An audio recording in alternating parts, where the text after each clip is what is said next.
Okay, let's get right into it. If you're a retail investor, you know the feeling, that nagging suspicion that maybe the game is just a little bit rigged.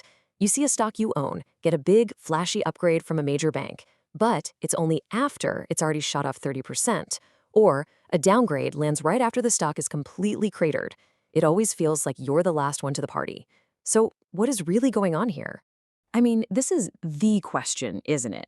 It's the one every single retail investor asks. Is it some kind of manipulation? Are they just trying to dump their shares on you at the very top? Well, the real answer is way more complicated and honestly, way more interesting than some simple conspiracy theory. It's less about a grand plot and more about how the entire system is designed. And once you get how it works, you can actually start using it to your advantage. And this, right here, is the absolute core of the misunderstanding. Most of us see a buy rating and we think, okay, hot tip, this thing's about to pop. But the reality? An analyst rating is almost always based on a 12-month outlook. It's just the output of a spreadsheet model, not some crystal ball. And this is crucial, it's a public document. It's almost like a piece of marketing for the firm's research, not a secret peek into what a hedge fund is actually doing. So, this all leads us to what I call the analyst rating illusion. To really break this down, we've got to pull back the curtain and understand who is creating these ratings, and maybe most importantly, when you are getting this information. Just look at this flow.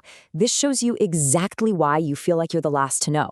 It all starts when a company reports its earnings. Then, way after that, the analyst updates their model. Then the firm's compliance team has to sign off on it. The firm publishes the note. Then the media picks it up and blasts out a headline. By the time that headline hits your screen, you're at the absolute end of a very long chain. The market moves at the speed of light. It reacted way back at step one. You aren't getting a prediction, you're just getting a summary of something that already happened. And that brings us to the next big question. Why do these ratings always seem to be chasing the stock price? Again, it's rarely some malicious plot. It really comes down to the incentives and the basic mechanics of the system itself. You see, a price target isn't some number pulled out of thin air. It's a formula. Just think of it like this. It's what the company might earn in the future, multiplied by how much the market is willing to pay for those earnings. So when a stock price suddenly runs up, the market is already placing a bet on higher future earnings or a higher valuation. The analyst isn't predicting this. They're often just updating their spreadsheet to reflect a reality the market already priced in. And there are some very human reasons for this lag. First, like we saw, the models get updated after the news is already out. Second, and this one is huge, is career risk. I mean, imagine you're an analyst. It is so much safer for your job to be wrong along with 20 other analysts than it is to be the one lone wolf who is spectacularly wrong. That creates a huge incentive to just stick close to the crowd. And finally, analysts need access to company management. If you're a loud, constant critic, you might just get shut out of those important calls and meetings, which makes your job impossible. All of these pressures push ratings towards the middle, making them reactive, not predictive. Okay, so that's the problem, and I know it might sound a little bleak, but it's not. See, once you understand how the machine actually works, you can build a toolkit to find the real information. The whole goal here is to learn how to separate the valuable signal from all that distracting noise. And this right here, this is your cheat sheet. A high signal rating change is one where the analyst fundamentally changes their actual earnings estimates. Their view of the business has changed in a big way. They might be presenting a totally new thesis, or even better, they're moving away from the herd. A low signal change is the opposite.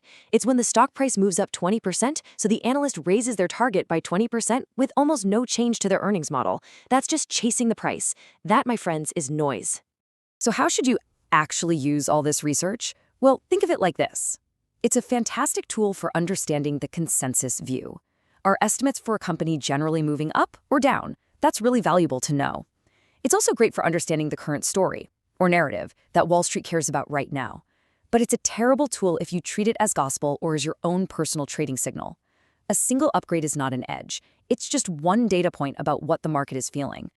You know, if you only remember one thing from all of this, please make it this. Use analyst research to understand the market's argument, not to outsource your own. You're using their work to figure out what everyone else is thinking. Then you can decide if you agree or disagree, and most importantly, why. That is where you find real edge. All right, theory is great, but let's make this real. We're going to apply this new toolkit to two of the most popular and, let's be honest, most controversial stocks on the entire planet, NVIDIA and Tesla. This will show you exactly how these ideas play out in the real world.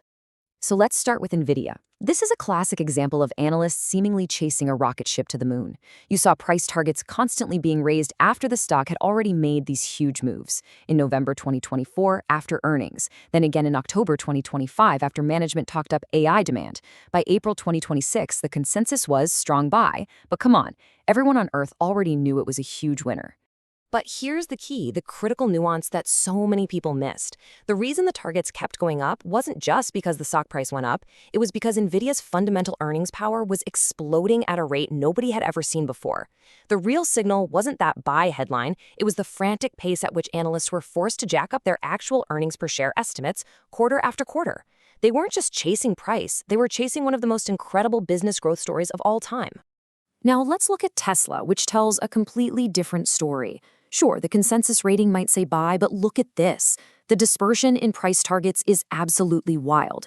You have one analyst saying the stock is worth $25 and another saying it's worth $600. The average target is, yeah, mathematically correct, but in the real world, it's completely meaningless. It's an average of two totally incompatible views of reality.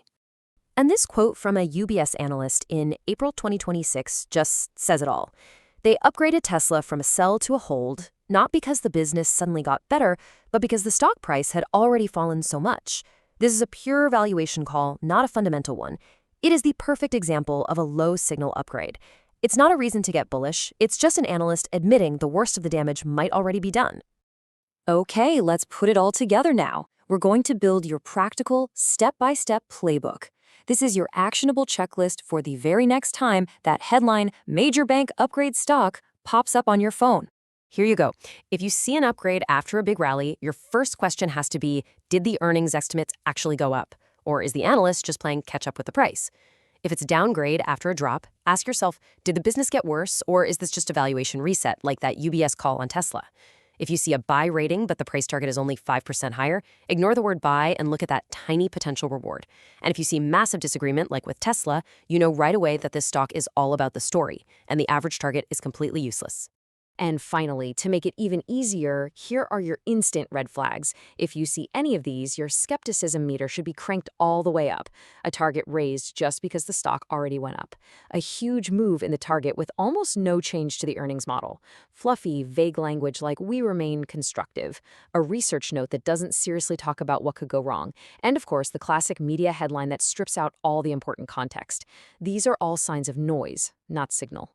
So now you have the tools. You can see past the headlines, you can understand the incentives, and you can separate the high signal analysis from the low signal noise. You can read a research note not for a command, but for clues about what the rest of the market is thinking. You've successfully decoded the analyst. So the only real question left is, what's your next move?